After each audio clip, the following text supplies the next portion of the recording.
1986년 7월 탁월한 영성가 헨리 나웨는 상트페테르부르크를 방문합니다. 에르미타주 미술관에 소장된 탕자의 귀환이라는 렘브란트 작품을 직접 보기 위함이었죠. 나웨는 그때의 강렬한 경험을 이렇게 글로 소개했습니다. 실물보다 더 커 보이는 그림의 크기, 붉은색과 갈색의 풍성한 조화, 이 모든 게 생각했던 것 이상으로 나를 강력하게 사로잡았다. 여기 온 것은 진정으로 고향을 찾은 느낌, 바로 그것이었다. 나웨는 그날 오후부터 미술관이 문을 닫을 때까지, 그로부터 나흘 뒤에는 이른 아침부터 몇 시간에 걸쳐서 자리를 뜨지 않은 채 그림을 지켜보았습니다. 그리고는 탕자의 뷰를 소재로 렘브란트가 그린 그 그림에 관한 묵상집을 집필했습니다.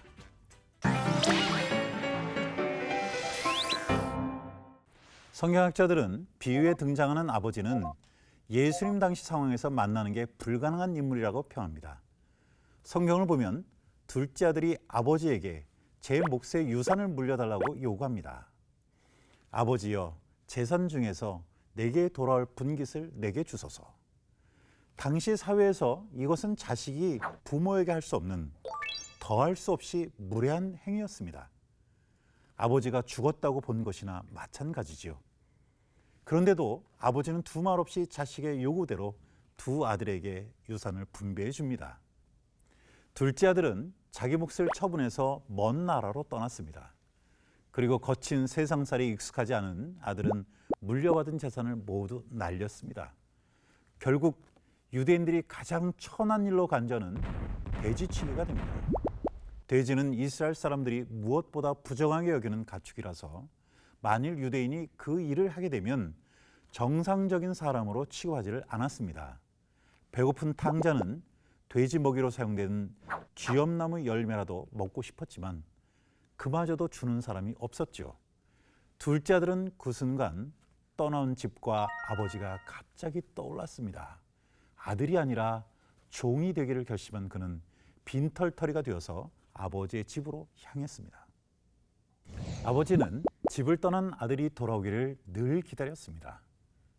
거리가 멀었지만 걸어오는 게 아들이라는 것을 금세 알아차린 아버지는 달려가서 아들 목을 끌어안고 입을 맞췄죠. 화해와 용서의 표시였습니다.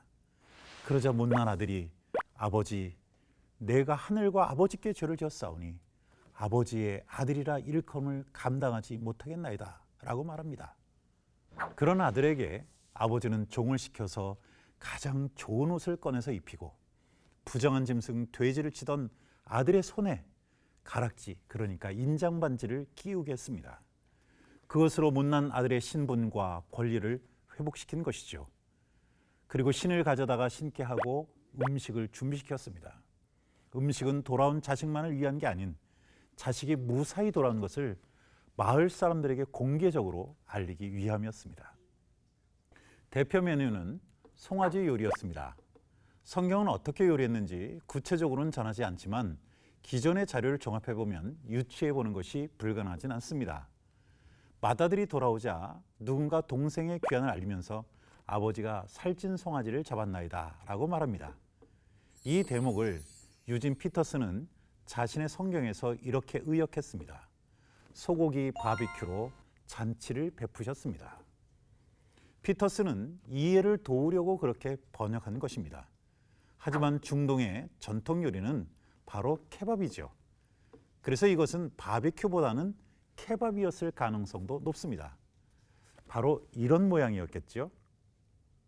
헨리 나웨는 그렇게 보고 싶어하던 렘브란트의 작품을 처음 대할 때는 자신이 돌아온 탕자처럼 생각되었습니다.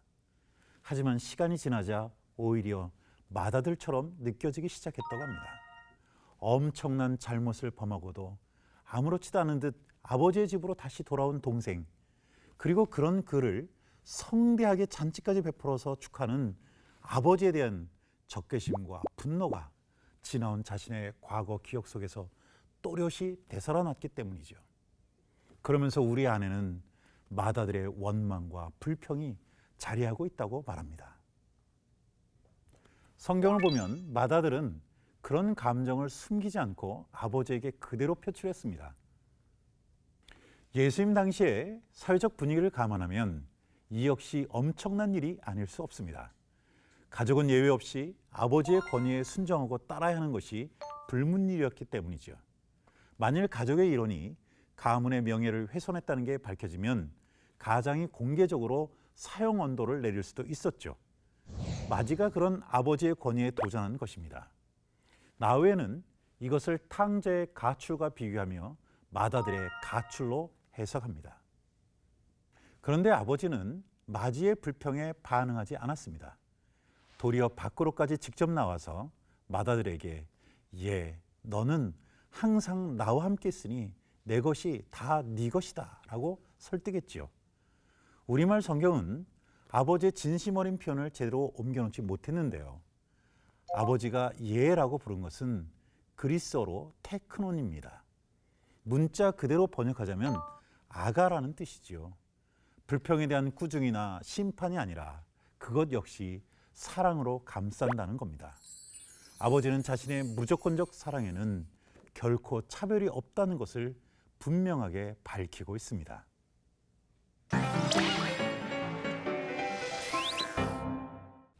마다들은 아버지의 편애를 의심했지만 아버지는 자신이 가진 것이 본디 마다들의 몫이었다는 것을 상기시키죠.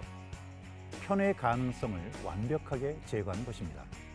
예수님의 비유에 담긴 아버지 하나님의 사랑을 절감했던 초대교회는 누구에게나 복음과 사랑을 전했습니다.